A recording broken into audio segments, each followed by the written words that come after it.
Our story starts, it's like I want you to imagine like full fields of green, and this man has been looking after it for 100 years. Every 30 years in this village, a giant snake slithers into the town, but it slithers in and it sits at the front.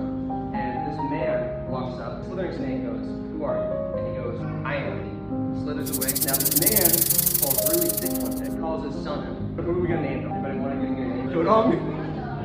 Son, I have watched over this village like I've been told to by my father, and now it's your turn. There's going to be this snake that comes in every 30 years. I simply tell it who you are and to say I am. Receives this mission. He goes out in the village, and everyone is really proud of him. Over time, he does it for 5 years, and eventually he starts to get kind of bored of it. One day, he goes home and he sits down, and suddenly, the spirit comes out of the floor, and the spirit has eyes that are hollow, it has no expression, and he goes, "Who are you?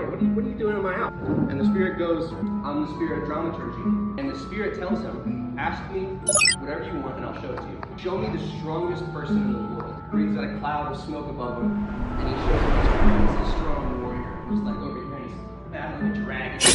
Wow, that's what I should be doing. So the next day, Pope goes out in the village, and he's out in the field, and he's sort of he doesn't go out in the village again, he doesn't speak who he is. And he sits down and he goes, and he asks the spirit, and he's like, "Show me the most handsome man in the world." And then he shows him this man who's draped in robes, and his hair is guapo, and he goes, "Okay, I need to look like him."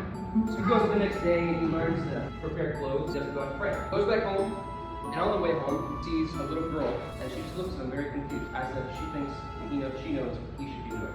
And he sits down, and he goes to the spirit again, and he goes, "Show me the way to become the strongest." And the spirit speaks, blows a huge cloud of smoke again, and he shows him lots of money. And the man goes out again, create a business, and doesn't go out with his father.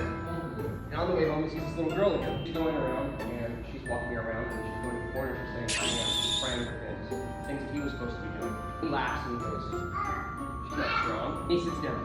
But the spirit's not there. They're really confused. This is about the time the serpent was born. So this serpent comes into the front of the village, and they start screaming for this boy. Like, "Hey, you need to come out here and tell this thing to go. It's coming up, and it's going to destroy us all." He walks up to this dragon, and he goes, "I am." The snake looks at him really confused. He's like, "I don't know who you are." And so the snake slithers past him, and the boy's confused, and this little girl steps up, and she goes, "I am." And the snake turns around and slithers away. And everyone begins to cheer for this little girl. He's obviously heartbroken. He realizes that he threw away his destiny. He goes home, down, and that same spirit shows up again. Why didn't you tell me the truth?" And the spirit said, "I was able to defeat you and take away your identity without even telling a lie. This boy was called to do something, and he didn't pursue it. This little girl stepped into his identity instead."